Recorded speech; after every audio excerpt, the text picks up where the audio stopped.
Bonjour, c'est l'heure de comédie française avec Carole Barjon de l'Obs. Bonjour Carole. Bonjour Roselyne. Et votre débatteur Xavier Couture en face, qui est producteur et que nous attendons d'un moment à l'autre. Mais peut-être, j'ai vu la une de l'Obs ce matin. Marine Le Pen, l'autre état d'urgence. Est-ce que, dans le fond, l'Obs est un journal qui s'engage, comme l'a fait par exemple la Voix du Nord pendant 2 jours?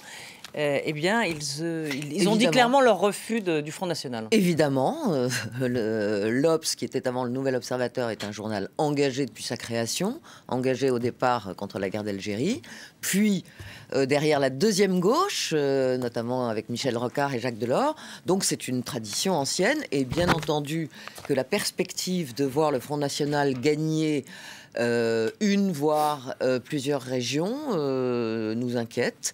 Et donc, on a fait cette couverture qui alerte effectivement sur le danger que peut faire courir Marine Le Pen, et aussi qui est on a interviewé des jeunes qui votent Front National pour voir pourquoi il s'était engagé au Front National. Alors, oui, j'ai regardé, il y a quelques réflexions, c'est un peu Dupont-Lajoie, hein, il y a quelques réflexions assez gratinées, comme on dit.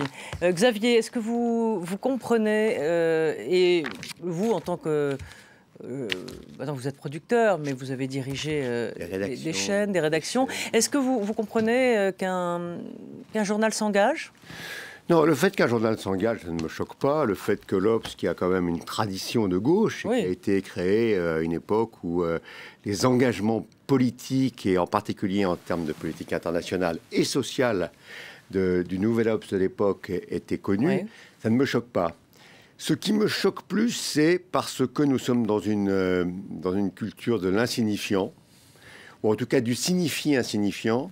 C'est la confusion qui est faite à la une de ce journal, pardon, ma chère Carole, et qui fait référence à un état d'urgence dont on connaît la cause pour créer les conditions du choc de la une et d'amener le lecteur à se dire, tiens, oui, dans le fond, est-ce qu'il y a une Donc il y a une sorte de malhonnêteté ou de manipulation. C'est pas de malhonnêteté. Moi, je trouve que c'est la confusion de l'insignifiant. C'est-à-dire qu'aujourd'hui, malheureusement, les journaux de presse écrite se ruent à la remorque des réseaux sociaux et des formules chocs qui n'ont à la fois pas de sens et qui effectivement créent du désordre mental à un moment où on n'en a pas besoin. Non.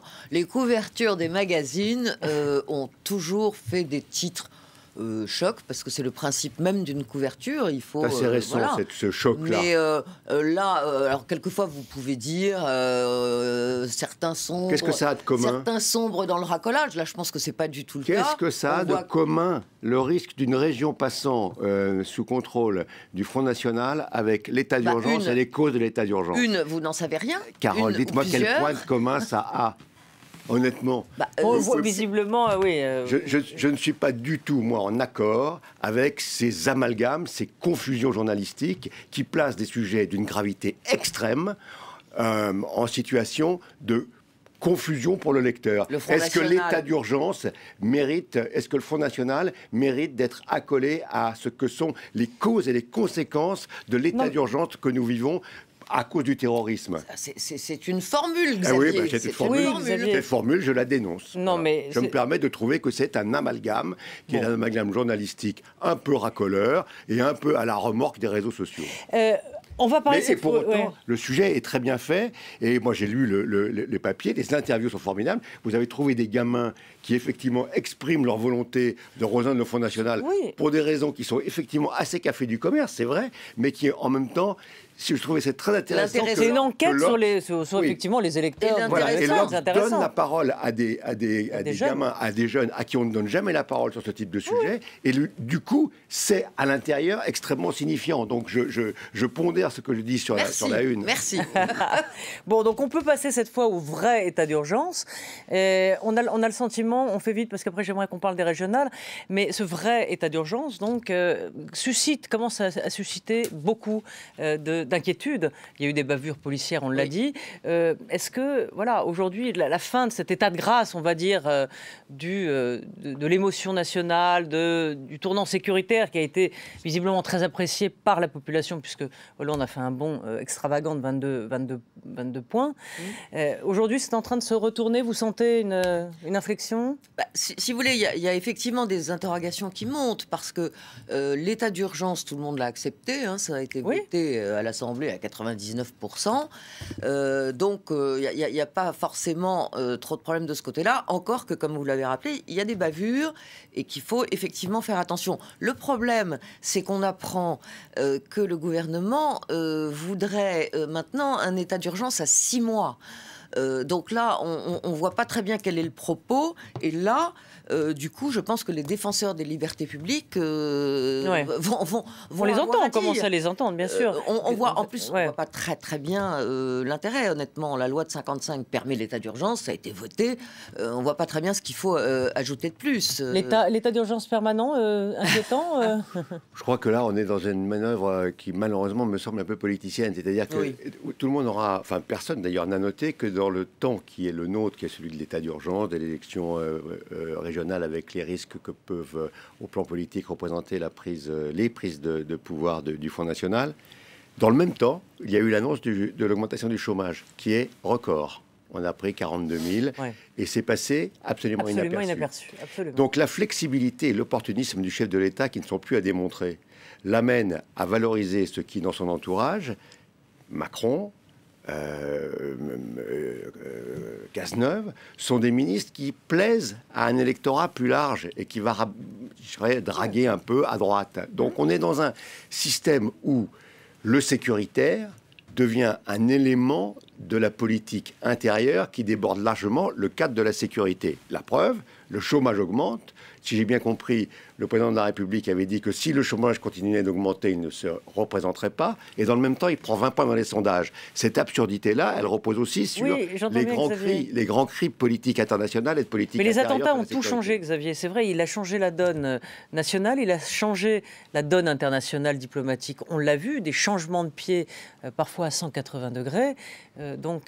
Ça n'a changé que dans nos médias, parce que Obama n'en fait pas plus. Il a un peu plus. Quand même. Ce qui est certain, moi je suis assez d'accord avec ce que vient de dire Xavier. On voit bien que François Hollande profite précisément de cette nouvelle donne. La question est de savoir combien de temps il pourra en profiter. Parce que il est absolument évident que vous allez avoir des tas de constitutionnalistes, des tas de défenseurs des libertés publiques qui vont monter au créneau, parce que l'état d'urgence à 6 mois, ça fait peut-être un peu beaucoup, qu'on va peut-être effectivement deviner ou voir même de manière plus éclatante la manœuvre, alors que là, pour l'instant, on ne fait que la deviner, on va dire. Et donc, je pense que ça va finir par poser un problème. La manœuvre politicienne qui est de profiter. C'est profiter de l'unanimisme contre le terrorisme pour créer les conditions d'une agrégation politique autour de lui. C'est pas un peu cynique, ça, comme vision des choses? Est-ce que la vision toute simple ne serait pas de dire, voilà, on protège les Français et on prend les outils? Mais ils le sont actuellement. Quel besoin y a-t-il de prolonger l'état d'urgence à 6 mois? Quel besoin réel y a-t-il de réviser la Constitution? D'inscrire, par exemple, la déchéance de nationalité dans la Constitution.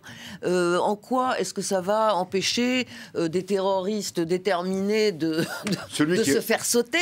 Enfin, tout ça va poser beaucoup de questions. Je pense qu'on n'a pas fini d'en parler, là. Il y a vraiment un garçon qui parle très bien de ces sujets-là, c'est Ruffin. Je trouve que ce que Ruffin dit, Jean-Christophe Ruffin, ancien ambassadeur écrivain et ancien ambassadeur au Sénégal, et qui a effectivement sur cette relation au terrorisme et aux terroristes une attitude qui est assez raisonnable, où il dit, écoute, arrêtons, c'est quand même des pieds nickelés, et il ne minore pas évidemment le drame que représente 130 morts, mais en même temps c'est quand même des drôles de pieds nickelés. C'est un État qui n'en est pas un. Tout ça n'a rien à voir avec... Il parlait d'ailleurs du réchauffement climatique en disant qu'effectivement, de ce point de vue-là, là, évidemment, il y avait un état d'urgence, un vrai de vrai. Et s'il y a un état d'urgence, c'est l'état d'urgence climatique. Donc, je pense qu'il faut relativiser et se dire que ce ne serait pas la première fois qu'un politique fasse preuve de cynisme, pour répondre à ce que vous disiez, Roselyne. Donc, qu'il y ait un peu de cynisme les politiques derrière tout ça. sont toujours de grands cyniques, on le sait. Bah, les politiques un homme restent des politique politiques. fait toujours de la politique. Toujours, quoi qu'il arrive. Le soir, le matin, la nuit, tout le temps. Oui, il se réveille, politique. Je pense simplement que les politique, 6 mois, comme le disait Carole, vont poser tout de même un problème constitutionnel. Ça va quand même être à un moment ou à un autre repéré comme étant une manœuvre qui eh bien, on verra pas ça. tout à fait digeste par la D'autant que la société. question du contrôle n'est pas simple, puisqu'en principe, il y a un contrôle du Parlement, Ouais. mais qu'ils n'ont pas les moyens, parce que les parlementaires n'ont pas les moyens de contrôler les perquisitions, enfin, Ouais. tout S'il y a ce une qui enquête pourrait qui, être des qui va être débordements. mise en- Ils n'ont pas les moyens parce que c'est une situation assez inédite. Merci. Alors justement, notre invité à 17h10 avec Jean-Marie Colombani sera Jacques Toubon, défenseur des droits.